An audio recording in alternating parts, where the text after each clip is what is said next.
បងនៅចាំទាំងអងកាលគ្រាយើងចាប់ដៃគ្នាទួងកំសត់វេទនាផងទីមួយញ៉ាំពីអ្នកស្បត់ថាមិនចោលគ្នាមិនអោយម្នាក់ណាបែកបាក់ឆ្លងផុត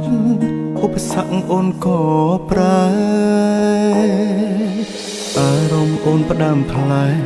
កិញភ្នែកមើលបងម្ដងម្ដងមានគេលាក់បងស្នេហ៍ស្នងបងដឹងត្រាអូនជួបគេរាល់ថ្ងៃក្លិនគេជាប់កាយអូនហើយអូនមិនបាច់បកស្រាយឡើយបងយល់ឲ្យអូនចេញក្រៅធ្វើការដូចឲ្យអូនទៅមានថ្មីដឹងទេបងឈឺណាថ្លៃគ្មានន័យខត់អូនមិនបានបើដឹងថាមានថ្ងៃនេះមិនបាច់ខំដល់មានបានទោះបីឈឺក្ររហាមរើសសំរាមគុំឲ្យអូនក្បត់ឲ្យអូនចេញក្រៅធ្វើការដូចឲ្យអូនទៅមានថ្មីទោះបងយំស្លាប់មកថ្លៃក៏វៃហួពេលទៅហើយស្រឡាញ់គេឲ្យសុខជមបងមិនខត់ទេតែអើយតែបើអូនចង់បកក្រោយចាំត្រានត្រាយបងនៅ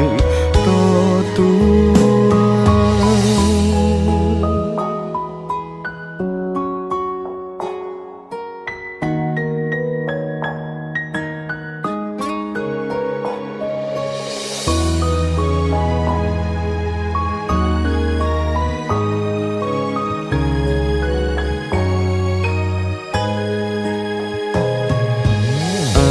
អូនផ្ដាំផ្លែកិញភ្នែកមើលបងម្ដងមានគេលាក់បងស្នេហ៍ស្នងបងដឹងត្រាអូនជួបគេរាល់ថ្ងៃក្លិនគេជាប់កាយអូនហើយអូនមិនបាច់បកស្រាយឡើយបងយល់ឲ្យអូនចេញក្រៅធ្វើការដូចឲ្យអូនទៅមានថ្មីដឹងទេបងឈឺណាថ្លៃគ្មានន័យខត់អូនមិនបានបើដឹងថាមានថ្ងៃនេះមិនបាច់ខំដល់មានបានទោះបីឈឺក្ររហាមរើសសំរាមគុំឲ្យអូនក្បត់ឲ្យអូនចេញក្រៅធ្វើការដូចឲ្យអូនទៅមានថ្មីទោះបងយំស្លាប់មកថ្លៃក៏វៃហួពេលទៅហើយស្រឡាញ់គេឲ្យសុខជមបងមិនខត់ទេតែអើយ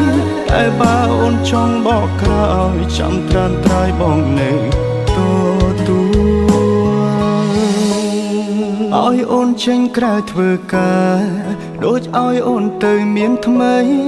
ដឹងទេបងឈឺណាថ្លៃគ្មានន័យខត់អូនមិនបានបើដឹងថាមានថ្ងៃនេះមិនបាច់ខំដល់មានបានទោះបីឈឺក្ររហាមរើសសំរាមគុំឲ្យអូនក្បត់ឲ្យអូនចេញក្រៅធ្វើការដូចឲ្យអូនទៅមានថ្មីទោះបងយំស្លាប់មកថ្លៃក៏វៃហួពេលទៅហើយស្រឡាញ់គេឲ្យសុខជមបងមិនខត់ទេតែអើយតែបើអូនចង់បកក្រោយចាំត្រានត្រាយបងនៅទទួលតែបើអូនចង់បកក្រោយចាំត្រានត្រាយបងនៅទូ